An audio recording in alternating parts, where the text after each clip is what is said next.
Bismillahirrahmanirrahim. Assalamualaikum warahmatullahi wabarakatuh. Alhamdulillahi rabbil alamin. Wassalatu wassalamu ala rasulillahil karim. Nabiyyina wa sayyidina Muhammadin wa ala alihi wa sahbihi ajma'in. Wa ba'd. Saudara-saudariku, dimanapun berada, Alhamdulillah kita sangat bersyukur pada Allah Subhanahu wa Ta'ala yang telah melimpahkan nikmat begitu ruah kepada kita sampai dengan detik ini di kesempatan Ramadan, dan Alhamdulillah kita diberikan kemampuan untuk meningkatkan ibadah yang menghiasi hari-hari dan malam-malam Ramadan yang kita dapati sampai detik ini. Semoga Allah Subhanahu wa Ta'ala berkenan menerima seluruh rangkaian amal ibadah yang kita tunaikan sampai dengan detik ini.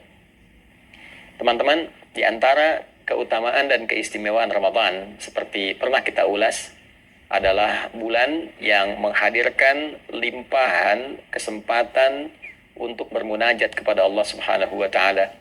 Di antara munajat itu dapat kita arahkan khusus untuk memohon ampunan Allah Subhanahu wa Ta'ala. Dengan kata lain, Ramadan adalah bulan kesempatan untuk bertaubat kepada Allah Subhanahu wa Ta'ala. Ramadan adalah bulan untuk memperbanyak permohonan ampunan kepada Allah Subhanahu wa Ta'ala. Namun demikian, penting untuk kita bersama mempelajari lagi bahwa taubat adalah bagian dari ibadah. Istighfar bagian dari ibadah. Layaknya ibadah, maka ia memiliki cara, memiliki adabnya, memiliki aturannya. Salat, ibadah, memiliki aturan. Membaca Al-Quran, ibadah, memiliki aturan. Berdoa, ibadah, memiliki aturan. Maka taubat pun ketika digolongkan pada ibadah, ia memiliki adab, memiliki cara, memiliki aturan. Banyak diulas untuk bertobat, tentu mesti ada pengakuan, mesti ada penyesalan, mesti ada kesadaran untuk memperbaiki diri dan berkomitmen untuk berbuat lebih baik dibandingkan dengan hari-hari yang telah berlalu. Menutup yang salah dengan yang soleh, membuktikan kepada Allah bahwa kita telah berubah. Itulah inti taubat. Namun yang jarang dikaji adalah tentang dua jenis dosa yang penting kita ketahui, sehingga dengan pengetahuan itu kita memahami dengan baik bagaimana caranya bertobat, memohon ampunan terkait dengan jenis dosa yang mungkin pernah kita kerjakan dalam berkehidupan. Secara umum teman-teman, dosa dibagi pada dua bagian. Secara umum, yang pertama, dosa seorang hamba kepada Tuhannya, hubungannya langsung dengan Allah Subhanahu wa Ta'ala. Alaqatil makhluk bil khaliq. Hubungan antara makhluk, yaitu kita semua yang tercipta, dengan Khalik, Allah Subhanahu wa Ta'ala yang menciptakan kita. Ada banyak perintah-perintah secara langsung dari Allah kepada kita, khususnya berupa perintah pengabdian, ibadah, kebertuhanan kita kepada Allah Subhanahu wa Ta'ala, yang kadang juga direspon dengan respon yang kurang baik, atau bahkan ada yang tidak menunaikannya. Contoh, saat Allah perintahkan kita menunaikan sholat, maka ada sebagian hamba yang tidak mengindahkannya. Bahkan bukan hanya malas, dia tidak menunaikan sholat seperti yang Allah perintahkan. Tentu itu melahirkan dosa. Allah perintahkan dia untuk mengkaji Al-Quran, membaca Al-Quran, bahkan belum punya waktu yang cukup untuk sekedar membacanya. Allah perintahkan untuk berpuasa, bahkan ia belum punya kekuatan untuk memotivasi dirinya demi menunaikan apa yang Allah perintahkan itu. Hal-hal demikian adalah hal-hal yang terkait langsung hubungan kita secara vertikal dengan Allah Subhanahu wa Ta'ala. Maka apa yang dilakukan dalam hal tobat yang dimaksudkan? Yang pertama, tentu kita menengadahkan diri, kita bersimpuh kepada Allah Subhanahu wa Ta'ala untuk memohon ampunan sempurna kepada Allah dari semua dosa-dosa yang terkait hubungan kita langsung dengan Allah Subhanahu wa Ta'ala. Bagaimana cara melakukannya? Ada beberapa metode. Ada beberapa cara. Di antaranya bisa kita lakukan melalui sholat. Karena hakikat dari sholat yang kita kerjakan, di dalamnya berisi banyak doa. Di antara sekian ragam doa, wujudnya adalah permohonan ampunan kepada Allah Subhanahu wa Ta'ala. Dalam ruku' kita meminta ampunan, baik membacakan Subhana Rabbiyal Azim wa bihamdi, ataupun Subhanakallahumma Rabbana wa bihamdika Allahumma gfirli. Ya Allah, ampuni aku. Pun demikian, bahkan dalam sujud juga ditemukan kalimat yang serupa. Duduk di antara dua sujud, kalimat pertamanya Rabbi gfirli, ya Allah ampuni aku. Bahkan di pembuka sholat dalam iftitah, Di antara sekian rangkaian doa iftitah, salah satunya adalah doa taubat, permohonan ampunan. Allahumma ba'id baini wa baina khataayaya kama ba'adta bainal masyriqi wal maghrib. Demikian selanjutnya hadis terkait. Ya Allah, aku mengakui banyak dosa yang aku kerjakan, banyak kesalahan yang aku perbuat. Mohon jauhkan aku antara dosa yang telah aku perbuat sejauh Engkau pisahkan timur dan barat. Aku tidak ingin berjumpa lagi. Aku ingin berpisah dengan dosa itu. Aku ingin dibersihkan ya Allah selama hidupku. Dilakukan dengan salat, dan dengan itu Allah berkenan menggugurkan semua keburukan yang pernah kita lakukan. Demikian saat seseorang di era Nabi datang kepada Rasulullah SAW sebelum Nabi menunaikan salat, dan dia berkonsultasi telah melakukan satu kesalahan yang fatal.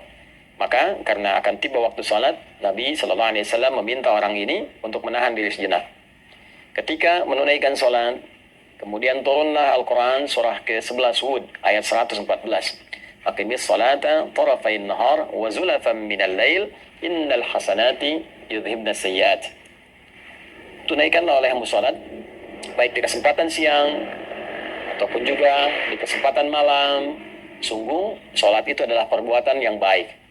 Salat-salat yang engkau kerjakan, subuhkah, zuhurkah, asar, maghrib sampai isya, bahkan salat-salat sunnah itu adalah hal yang baik, bernilai pahala dan berpotensi menggugurkan dosa.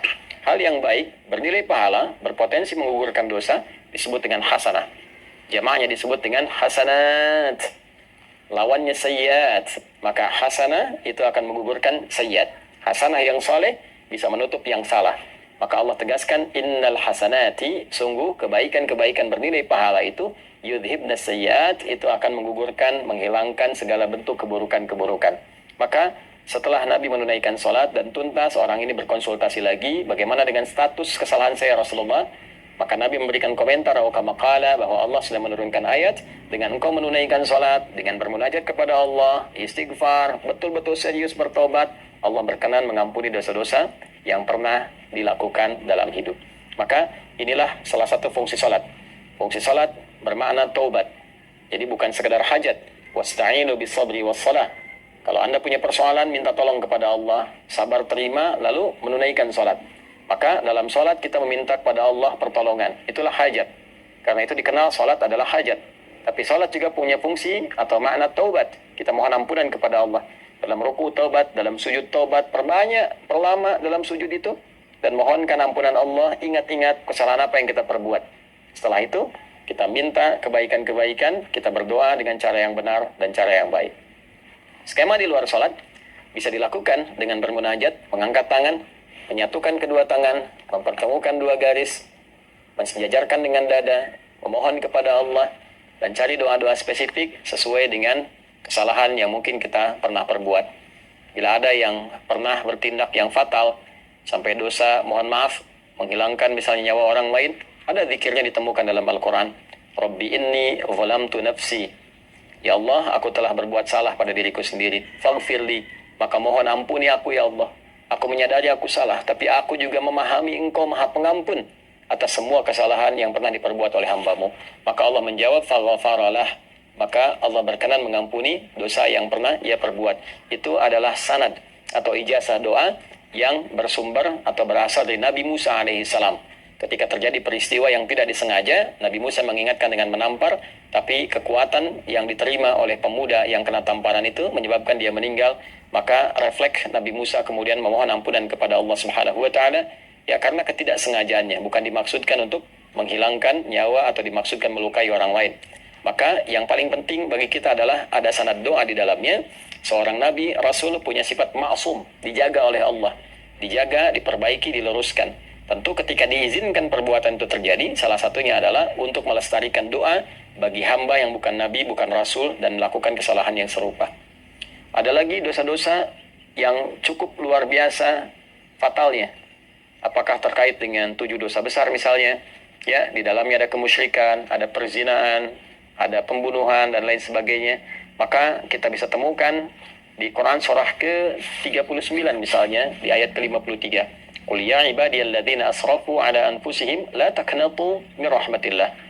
Duhai hamba-hambaku, Muhammad SAW viralkan, sampaikan kepada hamba-hambaku yang merasa dosanya begitu berlimpah, banyak, sampai akan menyimpulkan, ya Allah ini kayaknya udah nggak mungkin diampuni. Kata Allah, jangan bicara begitu. Sepanjang kau masih hidup, nyawamu belum sampai di kerongkongan, jangan putus asa dari kasih sayang dan rahmatku. Ya, jangan putus asa. Allah menyampaikan, jangan putus asa. Karena yang putus asa itu cuma setan. Ya, sepanjang kita masih hidup, selalu ada peluang. Jangan pernah dengarkan vonis manusia. Allah yang memutuskan, Allah yang memberikan solusi. Innallaha yaghfiru dzunuba jami'a. Allah menegaskan, aku ampuni semua dosamu kalau engkau mau datang serius bertobat. Ya. Dan ada juga zikir umum yang digambarkan dari beragam kesalahan, apa yang pernah kita perbuat, khususnya terkait dengan pelanggaran terhadap perintah Allah Subhanahu wa taala. Misal pelanggaran-pelanggaran umum yang tadi disampaikan atau aspek lainnya. Maka zikir Nabi Adam bisa kita gunakan, yang dilestarikan oleh Nabi Muhammad, diajarkan pada kita, Rabbana zalamna anfusana wa illam taghfir lana wa tarhamna lanakunanna minal khasirin. Demikian ditegaskan di surah Al-A'raf itu. Itu diantara sekian yang bisa kita uraikan, bisa kita bacakan, guna setidaknya harapan untuk menghilangkan dan juga menghapuskan kesalahan yang kita perbuat dengan seizin Allah Subhanahu wa taala. Namun demikian, ada dosa-dosa pula yang terkait dengan sifat adamiyah, hablu minan nas, al-bu'dal insani al-ijtimai, aspek sosial. Ya, dengan teman, pernah menfitnah, pernah bikin hoax, ya, utang yang belum dibayar, ya tidak melahirkan dosa. Tapi ketika kadang-kadang berutang mudah, membayar utang tidak mudah, ya. Nah, seringkali ada provokasi dari setan dan itu diambil, justru terbalik. Alih-alih memberikan kemudahan kepada pemberi utang untuk membayar walau dengan mencicil, nah ini kadang-kadang muncul setan memprovokasi, malah membicarakan pemberi utang sendiri, atau menyebarkan kekurangannya, atau bahkan bersikap hal yang tidak baik. Ya, dia telah memberikan dengan sangat mudah, tapi ketika diminta justru yang keluar misalnya kata-kata kasar, ya tidak dibayarkan, dalam saat yang sama justru menyebarkan aib atau membuat informasi yang salah, yang keliru, sehingga dengan tujuan ingin menutupi kesalahan yang pernah diperbuat. Ini sifat dosa adami, ya, dosa yang terkait dengan sifat kemanusiaan secara sosial. Artinya fitnah, artinya hoax, artinya sifat mencela, merendahkan orang lain. Maka cara tobatnya tidak hanya dicukupkan dengan minta ampun kepada Allah, tapi diharuskan meminta maaf kepada orang yang terzalimi. Ya, jika orang itu mengabaikan, maka ditutup hubungan kita dengan dia.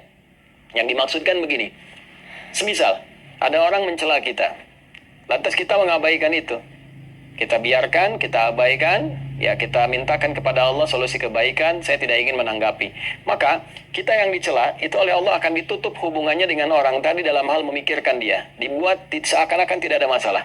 Tapi orang yang mencela tadi, ya, sebelum dia minta maaf kepada orang yang dicela, maka tetap akan tergantung keadaan taubatnya, tetap tergantung keadaan permohonan ampunannya kepada Allah sebelum dia meminta maaf kepada orang yang telah dicelanya itu.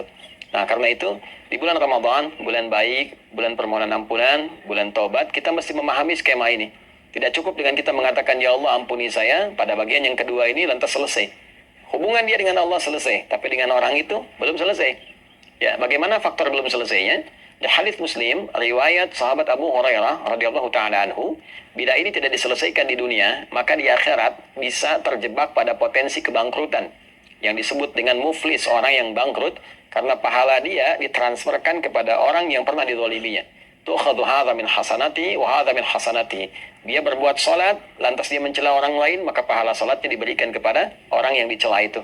Demikian selanjutnya, sampai tiba ada yang fa'in faniyat hasanatu, habis modal kebaikannya, tersisa keburukannya. Misal, pahala salat habis, baca Quran habis, tersisa pahala bikin hoax, ya, tentang orang lain. Maka dosa orang yang dihoaxkan itu dibicarakan, diturunkan martabatnya, diambil dosanya, ditimpakan kepada pembuat hoax itu. Faturiha finnar, maka dicucilah dulu dia di neraka dari keburukan-keburukan yang pernah ia kerjakan itu. Maka dari itu teman-teman sekalian, penting bagi kita untuk saling memaafkan, untuk juga memotivasi diri mau meminta maaf. Untuk memaafkan itu sesuatu yang rasanya tidak terlampau sulit. Namun untuk meminta maaf, hal itulah yang kadang-kadang jarang disadari pentingnya untuk dilakukan, karena banyak hambatan yang setan hadirkan dan tidak menginginkan hamba kembali menjadi baik. Untuk itu, saya ingin mengingatkan pada diri pribadi dengan menyampaikan sebesar-besarnya. Yang pertama, mohon ampun pada Allah Subhanahu wa taala. Yang kedua, meminta maaf pada teman-teman semua dimanapun berada, yang boleh jadi dalam setiap tindakan, perilaku, tutur kata berpotensi menyakiti, melukai, atau juga menghadirkan hal yang kurang berkesan dan berkenan. Mohon dimaafkan, mohon sebesar-besarnya diberikan pengertian, dan semoga Allah Subhanahu wa taala mengampuni dosa-dosa kita semuanya. Allahumma taqabbal minna innaka antas sami'ul alim wa tub 'alaina innaka antat tawwabur rahim. Tubna ilaika ya arhamar rahimin taubatan nasuha waghfir lana dhunubana wa kaffir 'anna sayyi'atina wa tawaffana ma'al abrar. وصلى الله على سيدنا محمد وعلى آله وصحبه أجمعين وآخر دعوانا أن الحمد لله رب العالمين. Adi Hidayat, Rabiati Khairatul Hisan dari Mira. Assalamualaikum warahmatullahi wabarakatuh.